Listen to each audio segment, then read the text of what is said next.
You know, about every 10 years, the entire financial world for India's central government gets a massive reset. It's a huge deal, a moment of incredible anticipation that affects millions of people, and, of course, the national budget. We're talking about the Pay Commission, and with the eighth one supposedly on the horizon, we're looking at a full-blown, national-level cliffhanger. So what is really going on? And we're not talking about a small group of people here. This is about more than 12 million individuals. That's nearly 5 million current central government employees and almost 7 million pensioners.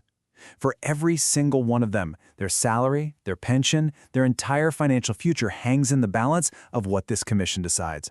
The stakes, well, they really couldn't be any higher. So, to really get why everyone is so on edge, we've got to go back to basics. What exactly is a pay commission, and what's its job? Okay, the best way to think about it is like this.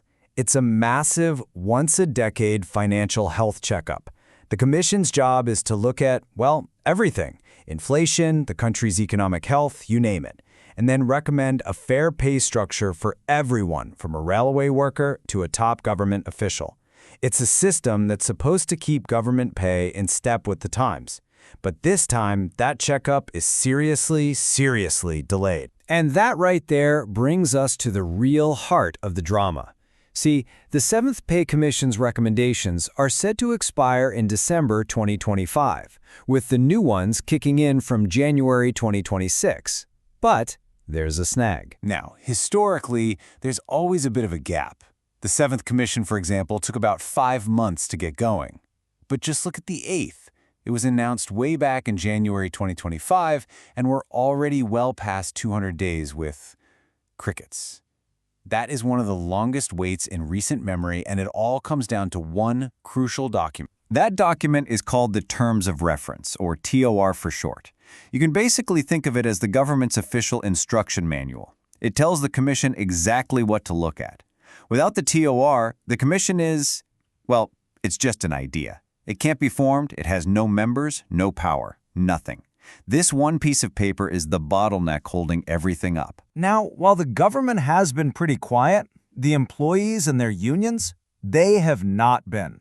So what exactly is on their wish list? Employee unions have actually gone ahead and submitted their own proposed terms of reference. And the central theme, the big idea at the core of their argument, is this call for what they term a dignified living wage. Their list of demands is pretty long. They want the dearness allowance, that's the payment that helps with inflation, to be merged directly into basic pay. They're asking for a guaranteed 5 promotions over a career and immediate financial relief to help tide them over. But a couple of these demands stand out as major potential battlegrounds. And this quote from Shiva Gopal Mishra, the secretary of the staff side, really gets to the heart of their philosophy. They're asking the government to base the new minimum wage on a formula from way back in 1957, just updated for today's costs. They're arguing it isn't just about a wage, it's about a living wage that ensures dignity. All right, let's switch gears and talk about the money. Because anytime a pay commission comes up, you hear this term thrown around, the fitment factor. And honestly, this is where a massive misunderstanding and a lot of false hope comes from. So the common myth goes something like this. Hey, the 7th Pay Commission had a fitment factor of 2.57, so everyone got a 157% raise. So if the 8th has a factor of, let's say, 2.46, that means a 146% raise is coming. Simple, right? Nope, not even close. The reality is far more complex and, well, much more modest. And you don't have to take my word for it. The data tells the whole story. Just look at the 7th Pay Commission. That flashy 2.57 fitment factor? The actual average salary hike was just 14.3%. So where did the rest of that huge number go? Okay, here's how it really works, and this is super important. First, that big fitment factor number, it only multiplies your basic salary, not your total paycheck. Second, the dearness allowance you are already getting is then absorbed into that new basic pay. It's not actually new money. And finally, your other allowances get recalculated based on this new, higher basic pay. So yes, the end result is a raise, but it's nowhere near the giant headline number. The second major point of conflict, and maybe the most emotional one, is the fight over pensions for anyone who joined the service after 2004. So here's the deal. Before 2004, employees were under the old pension scheme, or OPS. It was a defined benefit plan, a sure thing. You retired, you got a guaranteed pension, usually half your last salary, for life. But the new system, the NPS, is totally different. It's market-linked.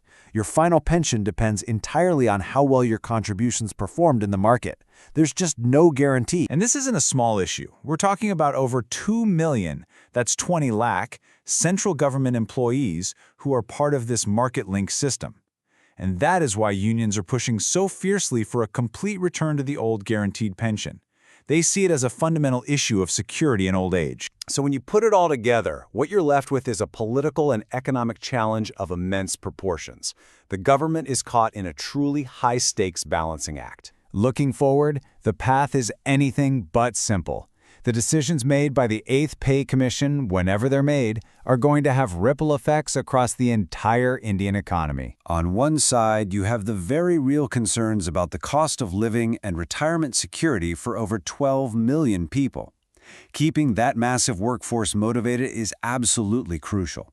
But on the other side, any big increase in pay and pensions puts an enormous strain on the national budget, and that impacts every single taxpayer. Ultimately, this is the central question, isn't it? It's a dilemma that comes into sharp focus every 10 years. How does a nation balance the welfare of its employees with the health of its own economy? The recommendations of the 8th Pay Commission, whenever they finally arrive, will be India's next answer to that fundamental challenge. And for now, the anxious wait continues.